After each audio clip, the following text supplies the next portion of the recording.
Data təmizlənməsi mövzusunun ən əsas xüsusiyyətlərindən biri olan Remove Duplicates barəsində danışacağıq. Praktik işdə təkrarlanan məlumatlar çox yayılmış problemdir. Məsələn, eyni müştəri 2 dəfə əlavə olunub, eyni məhsul siyahıya təkrar düşüb, eyni satış qeydləri səhvən bir neçə dəfə daxil edilib. Bu cür duplikatlar analiz nəticəsində ciddi şəkildə tərif edir. Biz bu cür təriflərin qarşısını almaq üçün Remove Duplicates əməliyyatından istifadə edirik. Misal üçün, və yaxud da deyə bilərik ki, bizə hər hansı bir siyahıdan və yaxud da cədvəldən bənzərsiz dəyərlər lazımdır. Biz o zaman da Remove Duplicate vasitəsilə bənzərsiz dəyərləri əldə edə bilirik. Nümunələri keçməzdən qabaq bir şey də izah edim ki, biz Remove Duplicate əməliyyatı zamanı məhsulların, daha doğrusu məlumatların hər hansısa bir filtrlənməsi və yaxud da hansısa bir sətirlərin haid olunmasını etmirik. Yəni biz birbaşa məlumatları silirik və buna görə də Remove Duplicate zamanı ehtiyatlı olmaq lazımdır. Çünki iri datalarda bəzi risklər yarana bilər. Düzdür, biz Ctrl-Z vasitəsilə ayrı edə bilirik, silinmiş məlumatları geri qaytara bilirik. Lakin yenə də müəyyən bir riskləri göz alaraq hansısa cədvəldə işləyəcəksinizsə, hansısa məlumat üzərində işləyəcəksə, həmin məlumatın kopyasını yaradıb onun üzərində Remove Duplicate edə bilərsiniz. İndi isə nümunələrə keçək. İlk olaraq cədvəldə Remove Duplicate əməliyyatlarını aparmazdan əvvəl cədvəl biraz səlqəyə salaq. Biraz əvvəl flash fill vasitəsilə əldə etdiyimiz sütunu Ctrl- vasitəsilə silirik. Bu cədvəldən meyli götürdüyümüz üçün xanaya daxil oluruq və xanadan çıxarkən Excel bu məlumatı hiperlink olaraq qəbul edir. Onun üçün biz Home tabına gedirik. Editing qrupundan Clear alt qrupundan biz Remove Hyperlinks edərək məlumatı hiperlink formasından çıxardırıq. İndi isə deyək ki, bizə bu cədvəl üzrə müştərilərin regionlar üzrə məlumatı lazım olacaq. Bizə bunun üçün regionların siyahısı lazımdır. Biz regionlar olan siyahını kopyalayıb növbəti hər hansısa bir sütunum üçün yapışdırırıq. Gördüyünüz kimi sütunumuz yapışdırılmışdır və gedirik Data tabına. Data tabında Data Tools qrupunda biz Duplicate əməliyyatının xüsusiyyətini seçirik. Açılan pəncərədə göstərir ki, bu iki seçimi biraz sonra anlatacağım, başa salacağım. İndi isə bunu deyim.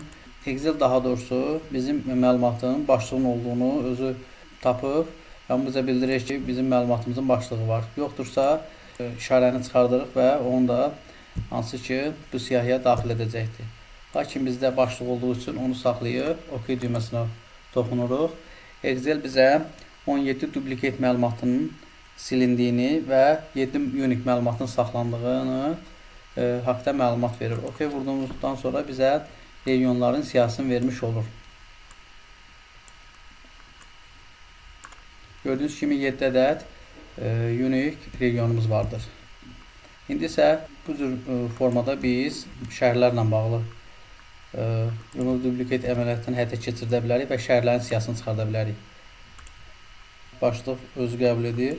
OK və 8 duplicate məlumatın silindiyini və 16 unique məlumatın saxlandığını bizə deyir. Və yaxud da deyək ki, bizə müştəri segmentləri barəsində bu cür məlumat lazımdır. Biz onun üçün yenidən bu formada kopyalayıb və yenidən Remove Duplicate edərək 20 ədəd duplicate məlumatın silindiyini və 4 ədəd unique məlumatın saxlandığını bizə göstərmiş olur. Biz siyah formasında olan məlumatlardan Remove Duplicate əməliyyat etdik. İndi isə deyək ki, cədvəldən xüsusi bir sütunlara aid məlumatları Remove Duplicate etmək istəyirik. Biz hansısa bir cədvəlin deyək ki, bir xanasının üzərində dayanırıq və Remove Duplicate edirik. Həmin pəncərədə biz görürük ki, cədvəlin bütün sütunlarını seçmiş olur. Biz burada Unselect vasitəsilə bütün sütunları siyahıdan çıxarda bilərik və yaxud da Select All vasitəsilə yenidən seçə bilərik. Select All edirik. Excel yenə bizim cədvəlimizin başlığının olduğunu qəbul edir. Biz bunun vasitəsilə çıxardıb yenidən əlavə edə bilərik. Misal üçün deyək ki, bizə Customers ID bilir ki, unique məlumatdır. Customers Name də unique məlumatdır. Deyək ki, bizə region, city, segment sütunları üzrə unique dəyərlər əldə etmək istəyirik. Bu deməkdir ki, Excel yalnız bu 3 sütundakı məlumatlar eyni olan sətirləri dublikat sayacaq və siləcək. Yerdə qalanlarını siləcək. Dediyimiz kimi Customers ID və Customers Name-i seçmirik və yaxud da digər məlumatları seçmirik. Çünki hər müştərinin ID-si unikaldır. Onu daxil etsək, heç nə silməz.